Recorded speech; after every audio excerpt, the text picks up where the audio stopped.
Okay, so last day we talked about Bohr, and he got to the ionization of energy of hydrogen, which was 13.6, and he did a bunch of math, right?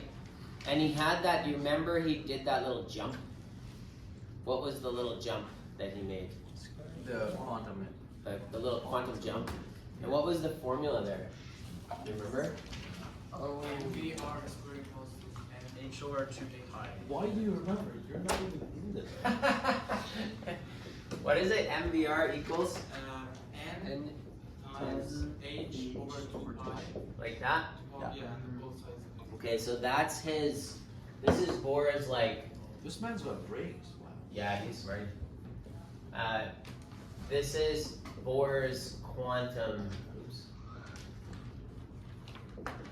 What do you call something that you just like throw together? Yes. Quantum ad hoc. Send it. Right, he just did it, and it worked. And so there's a couple things to understand. If you just take this number, because it's all constant, as Eric was pointing out right away, and you divide it by n squared, you can get the energy level of each orbit, right? And so there's certain amounts of energy that an electron can take in to jump up to the next level, right? What happens if it gets energy that's less than the difference between, by the way, this is negative too, right? If we draw that out, so for people in the video, we did this was the formula from last day that got us the ionization of energy of hydrogen. And then we said, okay, what if we want to do that for any other atom? We can't just have this e to the fourth, because this comes from kq2 over r, right? We can keep the charge of the electron because we're looking for the energy of just one electron flying away. And that would be the energy in the ground state. But this charge is now, if it's helium, it's 2, if it's lithium, it's 3, and so on and so on. So we have to multiply that in there. So we did some weird math. Borna told us what to do. And it was the atomic number squared times this e to the fourth, right? Okay, so you can do that, which is basically 13.6 times the atomic number squared. That will give you the ionization energy of any atom from the ground state, right? Okay, so what do I mean when I say ground state? From the lowest orbital? Yeah, basically the lowest orbital. This is like, you can think of it as like standing on the Earth, and what kind of energy do you need to leave the Earth? How would we figure that out? Potential energy. Yeah, we just take the potential energy. If we give the same amount of kinetic energy, we fly away never to return, right? It's the same for an electron. Yes, Jeffrey? So for this calculation, are we using the orbital for the n squared at the bottom? Are we using the orbital that we want to get to? Well, it depends on what you're using it for, and that's a great question. So, if this is hydrogen, you have negative 13.6 at the bottom. The next one up we calculated, so this is n equals 1, right? This is going to be n equals 2. We calculated it yesterday, what was it? 3.3. 3.3. Sure. 8. 8.5. This means a couple things, right? It means that you can kick in the difference from here to here, right? We found that difference, right? I don't know what it was. Isn't the minus 9? It's like 10, this is like 10.22, right? Yeah. So that's the energy between the two levels, which is actually what we want to know. Because this is what we see. Why do we see this? Because of light change. That's right. Because either that's what gets absorbed, so the electron can get punched up from n equals 1 to n equals 2. How is that going to happen? Yeah, light comes in, boom. pumps it up. And so B and I were talking yesterday about absorption spectra. So you guys looked at the hydrogen spectrum yesterday, right? What did you see? Red? Red. Green? Purple. Kind of purple. Blue-ish. Yeah. There's another one that you can't see, but there's about 4 visible lines, right? This one we calculated yesterday. Is it visible? Can you see it? No, it's not visible. It's just outside the visible spectrum, right? So that's fine. But you can see from 3 to 2, and from 4 to 2, and from 4 to 3. You can see. And those are the 3 lines that you see that are most pronounced. So if it's picking the electron up, you're absorbing it. If it's falling down, you can release an electron, right? So this would be, sorry, a photon. So you can have photon in, pop the electron up, and then later that electron can fall down, and it's going to release the same energy. Photon. Does this one have to be exactly 10.22? Or can it be more? Well, if it's Turn to the person beside you and explain what you think. Falling down. From X. Like if you give it more, then I think it just if it doesn't get you to third or more. okay, can you blast the electrons with more Like energy excess. than you require? You can't jump.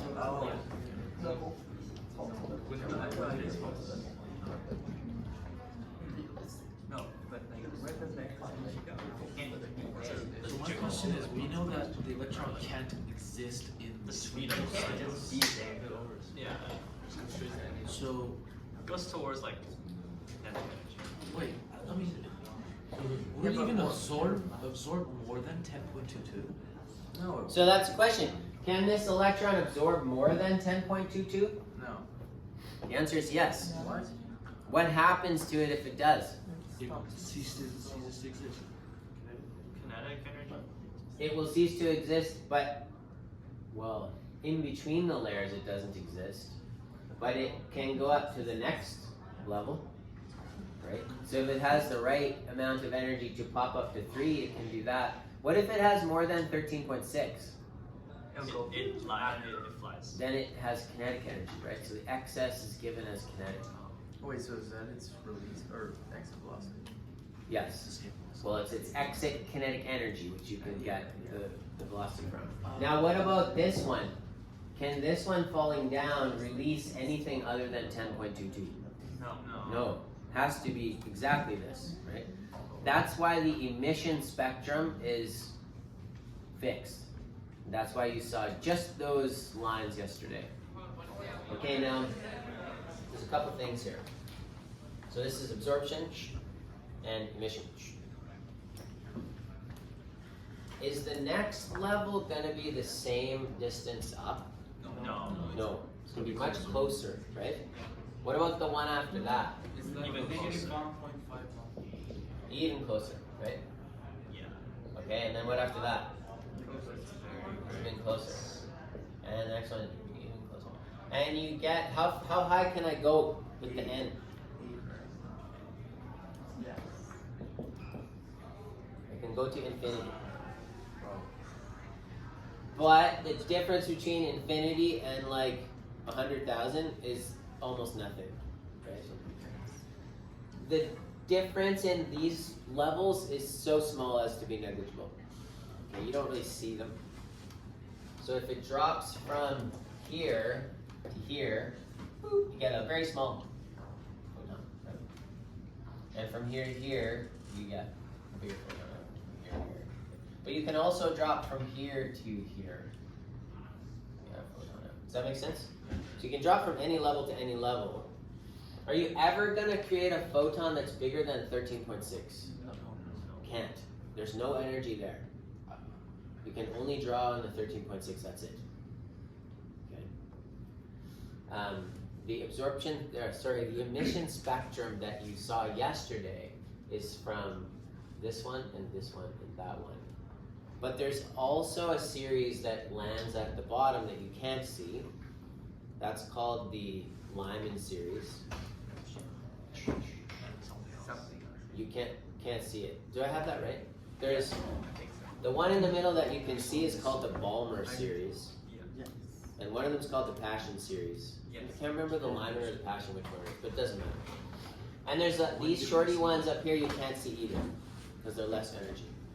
If there's lower energy, are they going to be higher or lower frequency? Lower frequency. Lower frequency.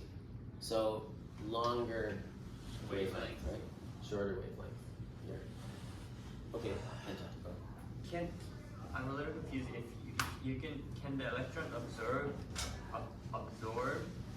like from N1 to like halfway to N2 energy of that? What happens then? Oh, good question. So what if it absorbs a photon that's like 5 EVs? Yeah. It can't. No. Oh, okay. Can't do It it. just doesn't do that. I mean, we don't actually know what happens. It might go up into the ether and come back down, and the photon just keeps going. But it does not absorb and exist for any time. So you cannot absorb anything. If you're in the ground state, you can't absorb anything less than 10.22. Okay, Jeffrey, go. So whereas if we think about the energy levels as like, This is going to be such a long video. Keep going. if we think about the energy states Yeah. like bus stops where the bus cannot stop in the Okay, I'm going to give you an analogy for the energy states that will make more sense. Okay. That's what this lesson is about. But go ahead. So there are an infinite number of energy levels that it can be, and they're closer and closer, and Yep. they stop in one place. Yep. And the more and it cannot exist in between those. But Nope. it can exist outside of that with extra kinetic energy. Yep. Why? That's what I'm going to explain right now. It's not perfectly understood though. Yes, Luke. Back to Kenta's question. Yeah. What if I get why you couldn't do like 5 point something EVs, but what if it was like 10 point 2.3 or 2.5 because that's above Taking it in. because technically it could reach n equals 2 and have excess, but it's not enough to reach n equals 3. Like what happens to that excess energy? So you mean like if 10.5 shoots in and Yeah. picks up the electron? Yeah. Okay. So we need to talk about Compton scattering.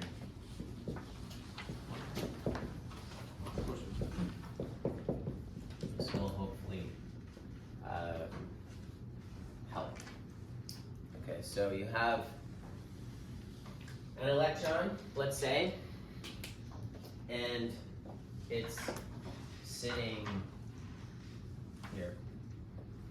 And let's say you have a photon coming along like this. And it hits the electron, but it doesn't, it's not absorbed by the electron. Sort of. It just hits it, and what you get after here is a photon like this, and your electron, which was not moving very fast, goes off in this direction. What would you tell me about that interaction? Well, the electron gains speed. Okay, the electron gains speed. Oh, sorry, is it actually physically moving? Yes. Oh, right. It wasn't, and now it is. Well, the collision. What has it gained? Kinetic It energy. has gained momentum and kinetic energy. Momentum must be conserved, right? Okay, so then you say, tell me about the momentum being conserved. PI before has to equal PF after, right? Yeah. So what would you say about if we componentize these? What would you say about these two components?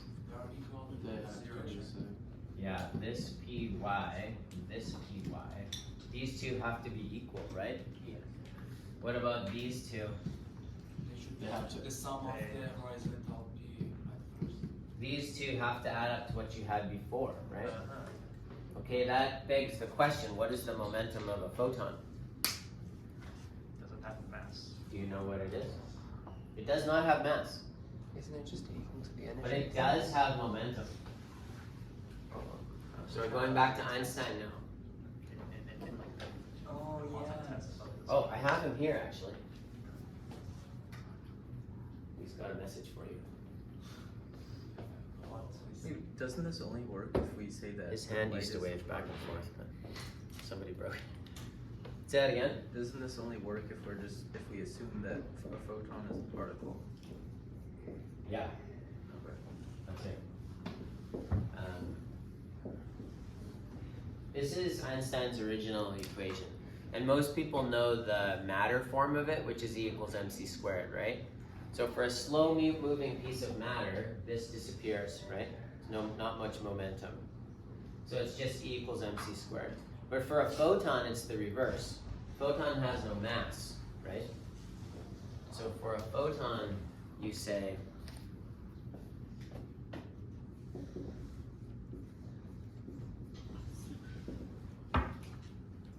well, you tell me. What do you say for a photon? Well, E squared equals is PC. E equals Cc. And so what does P equal? E over C. Equals P. And what did we say was the energy of a photon? Good. 10.22. Oh my god. E of a photon equals HF. And so this is HF over C. What's F over C? Wavelength. It's the inverse of the wavelength, right? Yes? If you move this around a little bit, you can get lambda equals H over P. What was H again? H is Planck's constant, the quantum bit. We're tying it all together now. Can they see that on the video? Not really. It's fine, you said it. I said it. Yeah, but I've learned what things I say don't always get taken in. So you end up with this, but stop here first. So the momentum of the photon is E over C, right?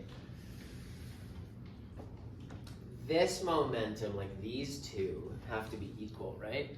So what's going to happen to the momentum in the x direction of my photon from the beginning?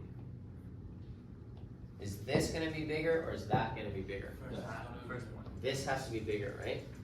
So this has to be less. This has to be the same as this one, right? Yeah. Okay, so Compton is looking at this. He's actually shooting high energy photons at a piece of metal. And he's seeing what happens. He's got an electron detector on a screen, and he's also got a photon detector there. And he can see the difference, and he can find the energy of this photon that shoots off here.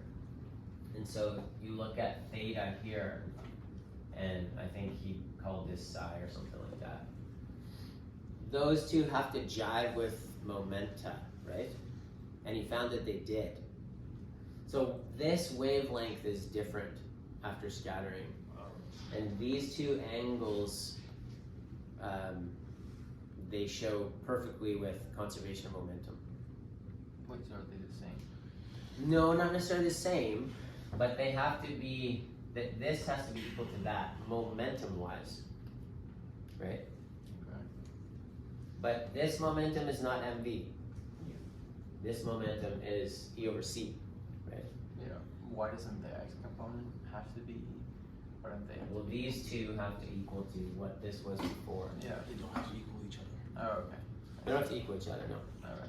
But this is in total agreement, so he observes that this works, right? So he proves a couple things. He proves that, Compton proved that photons have momentum, and that they fit all the HF thing works and the momentum thing works, the E over C, because E is HF, right? So that it all works, and he's like, oh, this is good. Like photons have momentum. It works. It fits all the conservation momentum stuff, and also it fits the energy conservation, and it kind of shows that like a photon can just change. It doesn't. It's not fixed at a frequency that it just stays at forever. If some energy is taken out of it, it will just adjust itself to the right frequency. It's like a gas tank. So is light emitted in that case? Yeah, here light is emitted. Okay. Or if you throw 10.5 at it, Yeah. this can suck up 10.22 and shoot off 0.3 or whatever. Does that make sense? In light. What? Yeah, in light. Yeah. What do you mean in cubes? I don't understand what lost for instance. So let's say you shoot 12 at it, right? If you shoot 12 EVs at this can only take 10.22, Yes. right? I mean, it could take more, but let's say it's not enough to get up there. The excess will come off here, some small photon, Yes. so that can happen. But the electron can only absorb, if it's gonna go from 1 to 2, it can only absorb 10.22. Oh, I see. So the excess energy from the electron is good. Photon is gonna have do that thing. Yeah. Yeah, exactly. It's just gonna be adjusted to the right energy to be released. Okay. So we did all those. Can I erase this? It's on video anyway. So, what's the time of the video now? 15 minutes probably. Oh no, it's at like 20 minutes. Can you stop it? I have to make it in parts, otherwise my phone crashes.